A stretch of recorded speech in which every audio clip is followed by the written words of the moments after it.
భగవంతుడి సొంత ఇల్లు, గాడ్స్ ఓన్ హౌస్ అని చెప్తారు కేరళ అని. అక్కడ బంగారం మాయమవుతుంది. ఇది కేవలం ఒక దొంగతనమేనా లేకపోతే స్మగ్లింగా? పద్మనాభస్వామి టెంపుల్ కూడా ఈ గోల్డ్ దొంగతనము, స్మగ్లింగ్ ఎక్సెట్రా దీని మీద ఎఫెక్ట్ పడుతుందా అని అంటే ఒక సిస్టమిక్ దాడి జరుగుతున్నది సనాతన ధర్మం మీద, దేవాలయాల మీద, దేవాలయ ఆస్తుల మీద. గిరీష్, నీకు ఎందుకు డౌట్ వస్తుంది అంటే కేరళ ఇలా భగవంతుడి సొంత ప్రాంతం, భగవంతుడి సొంత ఇల్లు, గాడ్స్ ఓన్ ప్లేస్ దగ్గరనే మన భగవంతుడికి ఇలా చోటు లేదని అంటే ఈ అకౌంటబిలిటీ హిందువులదా లేకపోతే హిందువులు నమ్ముతున్న ఈ సెక్యులర్ ప్రభుత్వాలదా? I'm telling you the governments especially whomsoever they may be. ఎవడన్నా ఉండని ఆ గవర్నమెంట్లో, ఏ పార్టీ అన్న ఉండని, మేము ట్యాక్సులు కడుతున్నాం ఈ భూమి మీద. ఈ కలియుగంలో మా దేవుళ్ళు ట్యాక్సులు కడుతున్నారు. ఇది యాద పెట్టుకోండి. మీ బిచ్చం ప్రభుత్వాలకు నా దేవుడు ఇంకా ఆశీర్వాదం ఇస్తున్నాడు పైసల రూపంలో.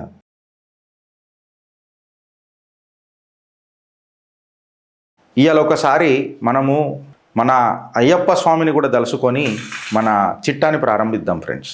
స్వామి శరణమయ్యప్ప. ఇవాళ అయ్యప్పని తలుసుకోవాల్సిన మనకు అవసరం ఏం పడ్డది అన్నది ఒక క్వశ్చన్ మీకు వచ్చి ఉంటుంది. బంగారం డిసపియర్ అయిపోతుందని మనకు తెలిసింది, అదృశ్యం అయిపోతుంది.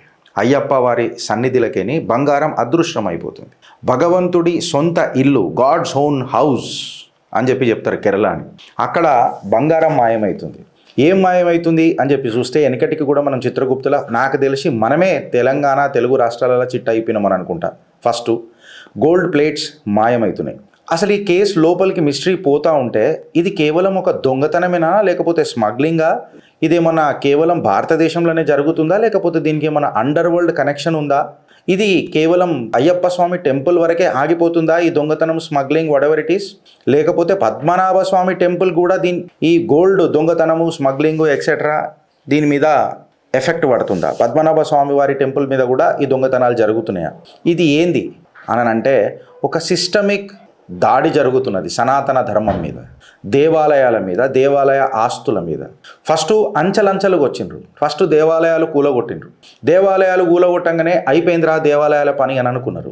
తర్వాత దేవాలయ యొక్క భూములను టార్గెట్ చేసుడు మొదలెట్టిండ్రు. దేవాలయాల భూములను టార్గెట్ చేసుకుంటా, కబ్జాలు చేసుకుంటా దేవాలయ ఆస్తులను మెల్లమెల్లగా అంచెలంచెలుగా ఖతం చేసిండ్రు. దాని తర్వాత దేవాలయం లోపల ఉన్న బంగారాన్ని, బంగారు ప్లేట్లని ఎక్సెట్రా ఎక్సెట్రా ఫస్ట్ గుడులు గులగొట్టినప్పుడే బంగారాన్ని మీదికి చేసిండ్రు. అంటే వెనకటికి మన దేవాలయాలు అనేటివి ఎంత ఆధ్యాత్మిక కేంద్రాలే కాకుండా నిజంగా చెప్పాలనంటే ఒక ట్రెజరీ ఉండే. అక్కడ ఒక ట్రెజరీ ఆడ నిజంగా చెప్పాలనంటే ఒక నాలెడ్జ్తో పాటు నిజంగా వెల్త్ కూడా అక్కడ ఉండే. ఇలా శబరిమల మనకు ఎందుకు మ్యాటర్ అవుతుంది అని చెప్తే ఇది కేవలం ఒక టెంపుల్ కాదు ఫ్రెండ్స్. అయ్యప్ప సన్నిధి, అయ్యప్ప సాక్షాత్తు ప్రత్యక్షమైన సన్నిధి, అక్కడ నిలుచున్న సన్నిధి. ఇది కొంతమంది లక్షల మంది, కోట్ల మందికి నిజంగా చెప్పాలనంటే ఒక నమ్మకం. ఆ నమ్మకాన్ని ఇలా తుంగల దొక్కుతున్నది ఎవరు అని మనం ఆలోచిస్తే గోల్డ్ ప్లేట్లు మాయమైనాయి అని అంటారు. కేవలం గోల్డ్ ప్లేట్స్ అనేది ఆడ ఒక మన బంగారపు సంపద ఎక్సెట్రా ఎక్సెట్రా అని అంటారు కదా, అది నాకు తెలిసి ఒక వెల్త్ కాదు, సంపద కాదు. అది భక్తి బంగారం రూపంలో దాల్చిన ఒక కఠోరమైన దీక్ష, తపస్సు. ఇది కేవలం కొన్ని కోణాలు దర్యాప్తు సంస్థలు ఫైనాన్షియల్ క్రైమ్ అని చూస్తున్నాయి. కాకపోతే ఇది మన నాగరికత మీద స్వతంత్ర భారతదేశంలో జరుగుతున్న దాడి అని చిత్రగుప్త చెప్తుంది ఫ్రెండ్స్. కేసు ఎట్లా బిగిన్ అయింది అని అంటే ఏవైతే గోల్డ్ ప్లేటెడ్ దర్వాజాలు, ద్వారపాలకాలు ఏవైతే ఉండేనో ఐడల్స్, ద్వారపాలక ఐడల్స్, ఇవన్నిటినీ ఈ విగ్రహాలను చోరీ చేసుడు మొదలెట్టిండ్రు. ఇవి డిస్క్రిపెన్సీస్ కనబడ్డాయి. ట్రావెన్కోర్ దేవస్వం బోర్డు ఎవరైతే ఉన్నారో ఈ డాక్యుమెంట్లు మిస్ అయింది. ఒకటికొకటి కాంట్రాడిక్ట్ అవుతున్నాయి, అసలు పొంతన లేకుండా నడుస్తున్నాయి. కేరళ హైకోర్టు కూడా ఆశ్చర్యపోయింది. బేసిక్ క్వశ్చన్స్ ఎప్పుడైతే అడుగుతున్నాం కదా, అసలు ఈ డాక్యుమెంట్స్ ఏడున్నాయి, ఈ డాక్యుమెంట్స్ ఏడవైనాయి, ఎవడి గోల్డ్ని స్పాన్సర్ చేసిండ్రు, అసలు సడన్గా ఇంత ఎక్సెస్ గోల్డ్ ఎందుకు వచ్చింది, ఎవరు హ్యాండిల్ చేస్తున్నారు ఈ గోల్డ్ని మొత్తం దేవస్వం బోర్డులా, ఎంత మిగిలింది, ఏమైంది, ఇట్లాంటి బేసిక్ క్వశ్చన్స్ కూడా పోలేకపోతున్నారు. ఇంకా దరిద్రం దండయాత్ర అంటారు కదా friends. Travancore Devaswom board documents ఏవైతే ఉంటాయో ఉన్ని కృష్ణన్ బ్యాంక్ అకౌంట్లలో దొరకడు, ఈయన దగ్గర దేవస్వం బోర్డ్స్ ఎందుకు దొరికినాయి అని ఆలోచిస్తుంటే నిజంగా చెప్పాలనంటే మీ మనసు ఎట్లయితుందో నాకు తెలియదు, కానీ నాకైతే ఒక అగ్ని జ్వాల వేలుతున్నది మనసులో. ఈడికి ఆగిపోయింది అని అంటే ఈడి కాలే, ఇది పోయి సీదా బళ్ళారికి కనెక్షన్ అవుతుంది, ఎవడో గోవర్ధన్ అని వాడికి కనెక్షన్ వెళ్తుంది. విజిలెన్స్ ఆడి దగ్గర 512 గ్రాముల మెటీరియల్ సప్లై అయినట్టు దొరుకుతుంది బంగారంది. 409 గ్రాములు ఆయన దగ్గరికి జప్తు చేసిండ్రు. ఇంకా 474 గ్రాములు ఏవైతుందో అది లెఫ్ట్ ఓవర్ ఉంది, కల్పేషన్ ఎవడు ఉన్నాడట వాన్ దగ్గర ఉన్నదట. ఇది కేవలం ఒక నార్మల్ సిస్టమా, లేకపోతే జనరల్గా ఇంతగానం ఘోరంగా ఇంత ఘోరంగా స్కామ్లు జరుగుతుంటే రెసిగ్నేషన్లు పడాలా, యాక్షన్లు పడాలా? ట్రవన్కోర్ బోర్డు దేవస్వం బోర్డు ఏదైతే ఉంది కదా ఫ్రెండ్స్, అక్కడ కంప్లీట్గా సన్నాట నిశ్శబ్దం, కంప్లీట్గా ఒక నిశ్శబ్దం. దీని తర్వాత ఈ నిశ్శబ్దాన్ని కొంచెం మనం ఛేదించి లోపలికి పోతే ఒక డి మనీ అని ఒక పేరు వస్తుంది. ఇది ఒక పెద్ద నెక్సెస్ నెట్వర్క్ బయట పడుతుంది. ఎస్ఐటి అసలు ఆశ్చర్యచకితమైన కొన్ని విషయాలు బయట పెట్టింది. ఎవడు ఈ డి మనీ అని చెప్పి పెడితే అలియాస్ డైమండ్ మనీ అని చెప్పి చెప్తారు. రియల్ ఐడెంటిటీ ఇప్పటికీ కన్ఫర్మ్ అయింది. మన బాలమురుగన్ దిండుగల్ తమిళనాడుకు చెందిన ఈ డి మనీ ఒక యాంటిక్ డీలర్ అంట. అంటే విగ్రహాలు ఎక్సెట్రా ఇట్లాంటివి చోరీ చేసి విదేశాలకు అమ్ముతుంటాడంట. పెద్ద ఐడల్ ట్రాఫికింగ్ ఒకటి బయటపడ్డది. దాని తర్వాత 25 డిసెంబర్కి ఎస్ఐటి శ్రీకృష్ణన్ని డిటైన్ చేస్తుంది. ఈడెవడు శ్రీకృష్ణన్ అని చెప్పి మాట్లాడితే ఈ డి మనీకి బాగా సన్నిహితుడు. ఈయనను అరెస్ట్ చేస్తుంది. ఈయనను అరెస్ట్ చేసిన తర్వాత కంప్లీట్గా ఎవరైతే ఇన్వెస్టిగేటర్లు ఎవరైతే ఉన్నారో కదా ఎస్ఐటీలా, ఇది కేవలం దొంగతనం కాదురా నాయన, ఇది ఇంటర్నేషనల్ స్మగ్లింగ్, దీన్ని ఈడికి ఆపేటట్టు లేదు అని చెప్పి ఆశ్చర్యపోయిండ్రు. మళ్ళీ ఈ ఇంటర్నేషనల్ స్మగ్లింగ్ యాంగిల్లకు బయటికి పోయి చూసిన తర్వాత ఎన్ఆర్ఐ బిజినెస్ మ్యాన్లు వెళ్ళిండ్రు.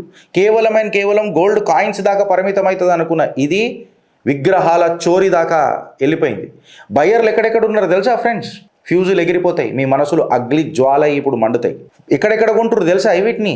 పవిత్ర పావనమైన అయ్యప్ప స్వామి విగ్రహాలని, ఆర్ టు దట్ మ్యాటర్ అక్కడ ఉన్న మన గోల్డ్ ప్లేట్స్ని, కాయిన్స్ని అమెరికా, యూరప్, ఆస్ట్రేలియా, గల్ఫ్ కంట్రీలలో ఇది సుమారు 1000 కోట్ల స్కామ్ అని చెప్పి చెప్తున్నారు.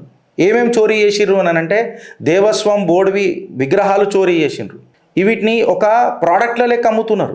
ప్రైవేట్ బోర్డులు పెట్టి ఆక్షన్లు పెట్టి అమ్ముతున్నారు. అంటే ఇది మన నాగరికతకు జెనోసైడ్ కాదా? ఒక కల్చరల్ జెనోసైడ్ కాదా? మన దేవాలయాలు కేవలం ఆధ్యాత్మిక కేంద్రాలు కాదు, ఆధ్యాత్మిక కేంద్రాలు కానే కావు. అందుకే వాటిని వెల్త్ క్రియేషన్స్, నాలెడ్జ్ క్రియేషన్స్ ఎన్నో. నాకు నిజంగా చెప్పాలంటే కొన్ని బూతులు వస్తున్నాయి. దేవుడి గురించి మాట్లాడుతున్నాం కాబట్టి కొంచెం జర కంట్రోల్డ్ స్టేట్లో మాట్లాడుతున్నాం. 1000 కోట్ల స్కామ్. ఇప్పుడు దీన్ని ఏమనుకొని డౌట్ వచ్చిందని అంటే ఒక్కొక్కడికి వెన్నులో వణుకు ఊడుతున్నది, చిల్స్ వస్తున్నాయని అంటాం కదా మనము. పద్మనాభ స్వామి టెంపుల్ ఇవి ఏమన్నా జరుగుతున్నాయా? అక్కడ కూడా ఐడీలు సేఫ్ ఉన్నాయా? అంతా కొన్ని 1000 కోట్ల బంగారం దొరికింది. ఆ బంగారం మామూలు బంగారం కాదు, పురాతనమైన బంగారం అది. పద్మనాభ స్వామి టెంపుల్ అయితే అప్పుడు 6 లక్షల కోట్ల విలువ అని చెప్పారు. ఇంకొక 2 దర్వాజాలు ఓపెన్ కూడా కాలే. ఇప్పుడు శబరిమలని ఈ రకంగా బ్రీచ్ చేస్తే, ఈ రకంగా లూటీ చేస్తే పద్మనాభ స్వామి టెంపుల్ ఏ రకంగా ఉన్నది?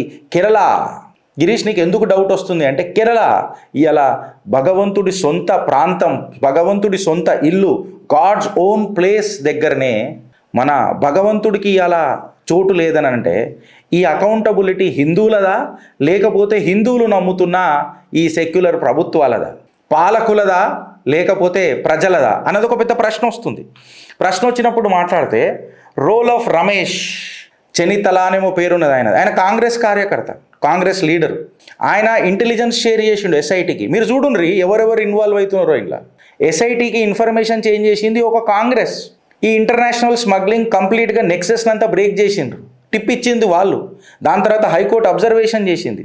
అసలు హైకోర్టు అబ్జర్వేషన్లోనే సుమారు 500 కోట్ల మిస్సింగ్ అసెట్స్ దొరికినాయట. అపోజిషన్ లీడర్లు కూడా ఇలా ఏకమైనరు. రూలింగ్ ప్రభుత్వం కాపాడాల్సిన ఆస్తులను ఇలా అపోజిషన్ ఒకటై చేస్తున్నది అని అంటే ఫ్రెండ్స్, ఇప్పుడు నేను ఇక్కడ కాంగ్రెస్ బీజేపీ అని మాట్లాడలే, మీరు అబ్జర్వ్ చేసిరో లేదు. నా సనాతన ధర్మానికి ఎవరైతే ధర్మబద్ధకులై నిలబడతారో, నా సనాతన ధర్మాన్ని కాపాడడానికి ప్రయత్నం చేస్తారో ఖచ్చితంగా వాళ్లకు మేము ఆకాశాన్ని ఎత్తుతాం, మా భుజాల మీద మోస్తాం. కరెక్టా రాంగా మీ కమెంట్ రూపంలో చెప్పుండ్రి.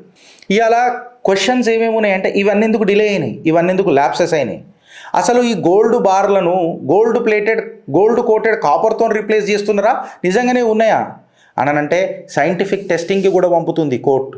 ఎక్కడికి తెలుసా? ఆడాయిడ కూడా కాదు, విక్రమ్ సారాభాయ్ స్పేస్ సెంటర్కే పంపుతున్నది డైరెక్ట్గా. దీన్ని ఏదో నిర్ధారించుడి గట్టిగా అని చెప్పి. ఇవాళ కోర్టులు ప్రతిసారి చొరవ చేసుకుంటున్నాయి అని అంటే అక్కడ కేరళలో గవర్నెన్స్ ఫెయిల్ అయినట్టే కదా. ఇవాళ బళ్ళారి రేట్ల కూడా పోతే అక్కడ ఒక జ్యువెలరీ ట్రైల్ బయటికి వెళ్ళింది. గోవర్ధన్ అరెస్ట్ అయ్యిండు. అన్అకౌంటెడ్ సీజ్ ఆఫ్ గోల్డ్ మన దగ్గర బయటికి వెళ్ళింది. కొంచెం ఉండనో ఎక్కువ ఉండనో పక్కకు పెట్టు, ఒక్కటి బయటికి తీస్తే 10 ప్రశ్నలు బయటికి వెళ్తున్నాయి. అరే ఇదేమైంది అని. ఇవాళ ఈడీ ఇంకా సిబిఐ వెయిట్ చేస్తుంది friends. Enforcement director ECIR already register చేస్తుందని తెలిసింది. అంటే ఇక్కడ స్మగ్లింగ్ అయింది కాబట్టి money laundering, black money, asset accumulation etcetera ఉంటుంది కాబట్టి ఖచ్చితంగా ఈడీ అందులోకి వస్తుంది, పిఎంఎల్ఏ చట్టాలు వస్తాయి. బట్ ఈడీ వచ్చిన తర్వాత ఇక పాలిటిక్స్ ఉంటుంది ఉండదు ఏమవుతుంది అని అనేది ఈడీ కూడా చూడాలి. అండ్ పలు ఈడీ కేసులు కూడా సీరియస్నెస్ ఎంత ఉంటుంది అనేది చూడాలి. ఈ కాన్సిక్వెన్సెస్ ఈ క్రైమ్స్కి కూడా ఏ రకంగా ఉంటుందో చూడాలి. బికాజ్ మనకు కూడా కొన్ని దాంట్లో అబ్జర్వేషన్ చేసి చూస్తే ఈడీ కేసులు బుక్ చేస్తుంది, కానీ తర్వాత ఏమైంది అని అనేది ఒకటి చూడాలి. ఇలా కేరళ గవర్నమెంట్ ఏడున్నది అని చెప్తున్నా. ఇలా కేరళ గవర్నమెంట్ సిబిఐ యొక్క దర్యాప్తుకు ఎందుకు సహకరిస్తలేదు అని చెప్పి నేను మాట్లాడుతున్నా. కోర్టు తీర్పులు ఇచ్చినా ఇది ఎందుకు డిలేలు అవుతున్నాయి అని చెప్తున్నా. ప్రతిసారి హిందూ మనోభావాలనే తాకట్టు ఎందుకు పెడతారని చెప్తున్నా. కేవలం ఏ రూపాయి రాష్ట్ర ఖజానాకు రాని మస్జిద్లు, చర్చిలకు ఇవాళ కంటికి రెప్పలాగా కాపాడే ప్రభుత్వాలు దేవాలయాలను ఇంత హీన స్థితికి ఎందుకు తీసుకొస్తున్నారంటున్నా. And bloody I'm telling you the governments especially whomsoever they may be, ఎవడన్నా ఉండని ఆ గవర్నమెంట్లా, ఏ పార్టీ అన్న ఉండని, మేము ట్యాక్సులు కడుతున్నాం.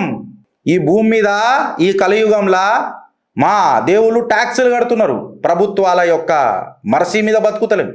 ఇది యాదు పెట్టుకోండి. మీ బిచ్చం ప్రభుత్వాలకు నా దేవుడు ఇంకా ఆశీర్వాదం ఇస్తున్నాడు పైసల రూపంలో. ఏమి ఇయ్యనోడిని మాత్రం నెత్తి మీద పెట్టుకొని పూజ చేస్తున్నారు. అదే మీ ప్రభుత్వాలు నడిపే మా దేవాలయాలను మాత్రం తుంగదొక్కుతున్నారు. ఇలా సనాతన ధర్మం అనేది మళ్ళా ఫ్రెండ్స్ నిజంగా చెప్తున్నా, మనం భయాందోళనకు గురి కావాలన్నా వద్దా? ఇది కేవలం గోల్డ్ కాదు ఫ్రెండ్స్. ఇవాళ మన దేవాలయాలు మన సొంత పరిపాలనకు రావాలి, ప్రభుత్వ అధికారంలో నుంచి వెళ్ళిపోవాలి. ఈ అడ్డమైన ఆడిట్లు ప్రభుత్వాలు చేస్తానంటే ఇక మనం నమ్మొద్దిగా. ఇది మా దేవాలయాలు మాకు కావాలా. ఈ బ్యూరోక్రాటిక్ టూల్స్ అనేది మనకొద్దు. ఎవడో ఐఏఎస్ కమిషనర్ అయి దాన్ని నడుపుతాడంటే ఇక మనకొద్దు. ఇవాళ యావత్ సనాతన బంధువులు మళ్ళీ దీని మీద డిమాండ్ చేస్తున్నది ఏందనంటే ఒక సిబిఐ ఇన్వెస్టిగేషన్ జరగాల. ఈడీ వితౌట్ ప్రభుత్వం ఇంటర్ఫియరెన్స్ కంప్లీట్గా బయటికి తీయాల. మా దేవాలయాలను మాకు అప్పజెప్పేయాలా, ఎస్పెషలీ కేరళ. ఇవాళ ఓ హిందూ నువ్వు సైలెంట్ ఉన్నావు అనుకో, గాడ్స్ ఓన్ కంట్రీ అని అంటారు కదా, గాడ్స్ ఓన్ ప్లేస్ అని అంటారు కదా, దేవుడు యొక్క సొంత ప్రాంతం అని అంటారు కదా కేరళని. ఆ సొంత ప్రాంతంలోనే భగవంతుడికి ఇవాళ చోటు దొరకకుండా పోతుంది. నువ్వు ఆలోచిస్తావా లేక అనుభవిస్తావా? నీకు నచ్చితే కాదు, నువ్వు సనాతన సైనికుడు అయితే నువ్వు మాట్లాడు, నువ్వు షేర్ చేయి, నీ కమెంట్ రూపంలో నీ బాధనో లేకపోతే నీకు తెలిసిన సబ్జెక్టు పెట్టు, చట్టబద్ధంగా రాజ్యాంగబద్ధంగా. బికాస్ నువ్వు సైలెంట్గా ఉన్నావు అనుకో సనాతనం వల్లరబుల్ అయిపోతుంది. ఇవాళ భారతీయ జనతా పార్టీని కూడా నేను అడుగుతున్నా, మా దేవాలయాలు మాకు అప్పయ్యపరా, మిమ్మల్ని నమ్ముకున్నాం కదా. ఇవాళ అడుగుతున్నది యావత్ సనాతన ధర్మం అడుగుతున్నది, మా దేవాలయాలు మాకు కావాలా. మీకు ఓటేసినాము అని అంటే మా మనోభావాలకు మీరు పెద్దపీట వేస్తారనే కదా రాజ్యాంగబద్ధంగా అడుగుతున్నాం. Why temples are still under the government control. Bharat మాతాకి జై.